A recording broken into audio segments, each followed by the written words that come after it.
Siapa sih yang nggak tahu topeng yang satu ini? Topeng ini sering dikaitkan sebagai simbol protes, pemberontakan, dan anti-otoritarianisme. Tapi topeng ini punya sejarah kelam ketika jalur damai untuk mendapatkan keadilan bagi umat Katolik sudah gagal total, berbalik menjadi sebuah rencana besar untuk menjatuhkan pemerintahan Inggris dalam sekejap. Kira-kira seperti apa kisah kelamnya? Mari kita bahas. Sebelum masuk ke cerita utamanya, kita perlu paham dulu kenapa umat Katolik semarah itu. Kita flashback ke Inggris awal abad ke-17. Situasi agama lagi panas-panasnya. Raja James I adalah Protestan dan kaum Katolik hidup di bawah tekanan hukum yang berat. Kaum Katolik kena denda karena tidak menghadiri kebaktian gereja Anglikan. Denda ini dikenal sebagai recusancy finance. Banyak dari umat Katolik kehilangan akses ke jabatan publik dan hak politik. Secara hukum dan sosial, mereka diperlakukan sebagai warga kelas 2.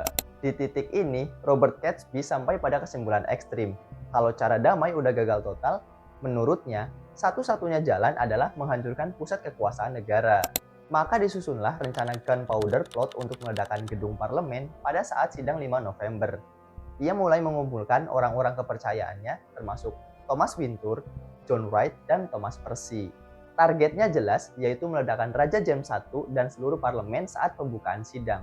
Ini bukan sekedar protes, tapi rencana revolusi berdarah. Catesby bahkan percaya ledakan ini akan menjadi tanda dari Tuhan untuk memicu pemberontakan Katolik bersegala nasional.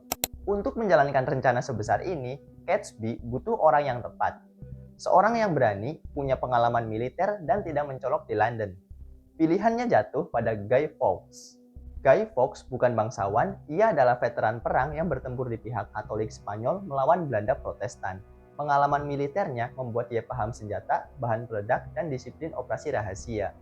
Dalam beberapa dokumen, ia bahkan menggunakan versi Latin atau Spanyol dari namanya, yaitu Guido Fawkes. Sekitar tahun 1604, Fawkes resmi direkrut. Tugasnya krusial yaitu menjaga bubuk mesiu di ruang bawah tanah dan menyalakan sumbu pada hari H. Ini bukan sekedar menyalakan api, ini operasi presisi. Satu kesalahan kecil bisa menggagalkan segalanya. Para konspirator kemudian bersumpah setia dalam pertemuan tertutup, bukan ritual publik di gereja, melainkan sumpah rahasia antar anggota. Bagi mereka, ini adalah misi suci demi menyelamatkan iman Katolik di Inggris. Rencana mereka nyaris sempurna. Awalnya, mereka menyewa rumah di dekat kompleks parlemen dan bahkan sempat mempertimbangkan untuk menggali terowongan. Tapi keberuntungan datang. Pada Maret 1605, mereka menemukan sebuah undercroft atau ruang penyimpanan di bawah House of Lords atau gedung parlemen. Ruang bawah tanah ini kosong dan bisa disewa. Ke dalam ruang kosong inilah 36 tong bubuk mesiu diselundupkan sedikit demi sedikit. Dibeli secara bertahap biar nggak memancing kecurigaan. Untuk menyamarkannya, tong-tong itu ditutup dengan tumpukan kayu bakar dan batu bara. Guy Fawkes dengan nama samarannya John Johnson berpura-pura menjadi penjaga gudang. Guy Fawkes hanya tinggal menunggu satu tanggal yaitu 5 November 1605 yang jadi hari pembukaan parlemen. Tapi sayang banget ya, nggak ada sumber kontemporer yang mencatat bobot bubuk mesiu ini dalam kilogram. Namun para sejarawan sepakat bahwa 36 tong mesiu sudah cukup untuk menghancurkan gedung parlemen sepenuhnya. Rencana yang udah disusun matang berakhir sia-sia. Beberapa hari sebelum pembukaan parlemen, Lord Monteagle menerima surat anonim yang memperingatkannya untuk tidak menghadiri sidang. Sampai sekarang, penulis surat itu masih misterius dan tidak pernah terbukti secara pasti. Muncul satu nama, yaitu Francis Tresham sebagai orang yang sering dicurigai menulis surat tersebut, tapi ini menjadi spekulasi sejarah. Kutipan isi suratnya begini, mereka akan menerima pukulan yang mengerikan di parlemen ini. Namun mereka tidak akan tahu siapa yang menyakiti mereka. Surat itu akhirnya sampai ke Raja James I. Awalnya ia ragu, tapi setelah menafsirkan isinya sebagai ancaman ledakan, ia memerintahkan pemeriksaan menyeluruh di kompleks parlemen. Pada dini hari tanggal 5 November 1605, petugas menemukan Guy Fawkes di ruang bawah tanah. Guy Fawkes membawa lentera untuk penerangan dan sumbu pemantik. Akhirnya, dia tertangkap sedang berjaga di dekat tumpukan 36 tong bubuk mesiu. Dalam hitungan jam sebelum rencana dijalankan, semuanya berakhir. Fawkes langsung dibawa ke Menara London. Raja James I secara resmi mengizinkan penggunaan penyiksaan untuk mendapatkan pengakuan. Awalnya, Fawkes hanya menyebut dirinya John Johnson.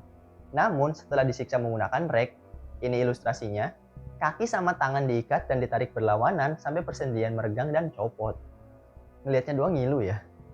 Fox akhirnya mengaku dan menyebutkan nama-nama komplotan lainnya.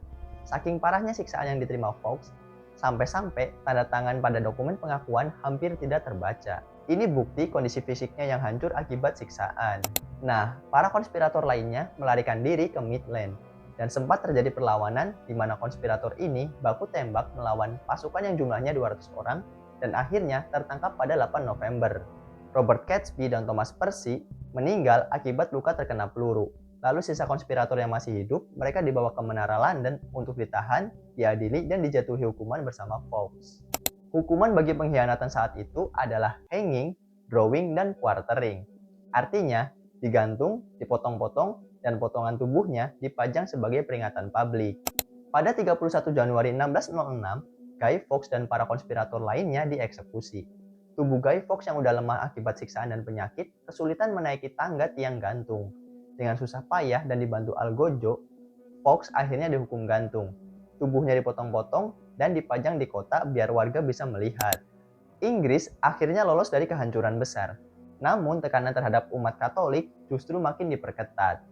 Januari 1606, parlemen mengesahkan undang-undang untuk ucapan rasa syukur yang diperingati setiap tahun pada tanggal 5 November. Ironisnya, kegagalan ini membuat nama Guy Fawkes menjadi dikenang. Hingga hari ini, setiap 5 November, Inggris merayakan Bonfire Night atau Guy Fawkes Night dengan membakar boneka Fawkes dan pesta kembang api. Topeng Guy Fawkes ini menjadi populer karena diangkat dalam novel V for Vendetta dan adaptasi filmnya dengan judul yang sama di tahun 2005. Si tokoh utama yang disebut V menggunakan topeng Guy Fawkes untuk melawan pemerintahan dalam kisah dan filmnya. Karena film ini populer, alhasil topeng Guy Fawkes menjadi simbol perlawanan. Contoh yang cukup populer ada aksi Anonymous yang pakai topeng ini dan gerakan Occupy Wall Street tahun 2011. Gimana guys, kisah Guy Fawkes dengan gunpowder plot ini? Tulis pendapat kalian di kolom komentar. Kalau ada yang mau request topik cerita, tulis juga di kolom komentar. Oke, jangan lupa like, share, subscribe, dan nyalakan tombol loncengnya. Karena kita bakal bahas kisah-kisah menarik lainnya. See ya.